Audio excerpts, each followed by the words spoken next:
وَتِلْكَ الْأَمْثَالُ نَضْرِبُهَا لِلنَّاسِ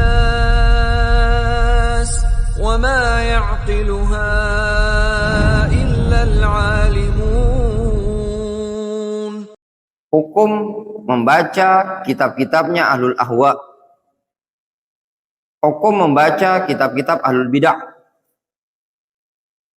Isi buku tersebut adalah pemikiran-pemikiran yang tidak sesuai dengan Al-Quran dan Sunnah, pemikiran-pemikiran yang bukan berasal dari syariat Islam.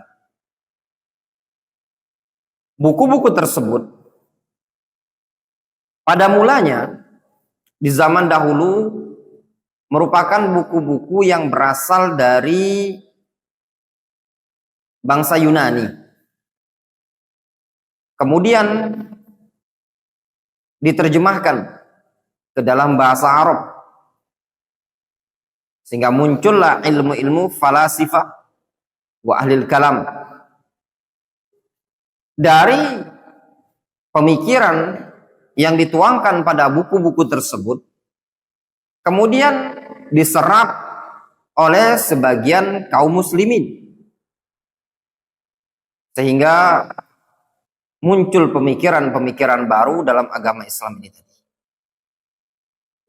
Mereka-mereka yang mengadopsi pemikiran-pemikiran dari al-falasifah dan juga ahlil kalam, kebanyakan di zaman dahulu adalah dari kalangan Jahmiyah, Mu'tazilah, dan yang semisalnya.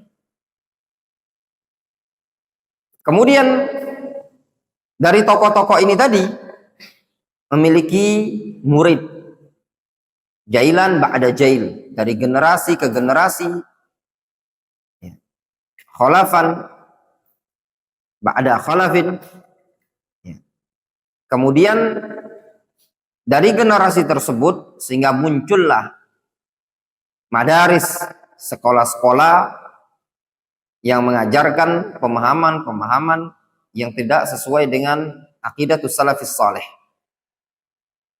Mereka juga membuat karya tulis. Selain mereka mendakwakan dengan cara ceramah, pengajaran, muhadharah, mereka juga mendakwakan pemikiran tersebut dalam bentuk karya tulis. Nah, sehingga mereka para ulama salaf di zaman dahulu perlu memperingatkan umat dari bahaya buku-buku tersebut. Nah, kemudian menjadi kaidah yang baku di kalangan para ulama muasirin, mutaakhirin tentang hukum membaca, mempelajari buku-buku ahlul ahwai wal bid'ah tersebut. Dikarenakan para ulama di zaman dahulu telah memberikan peringatan terhadap buku-buku tersebut.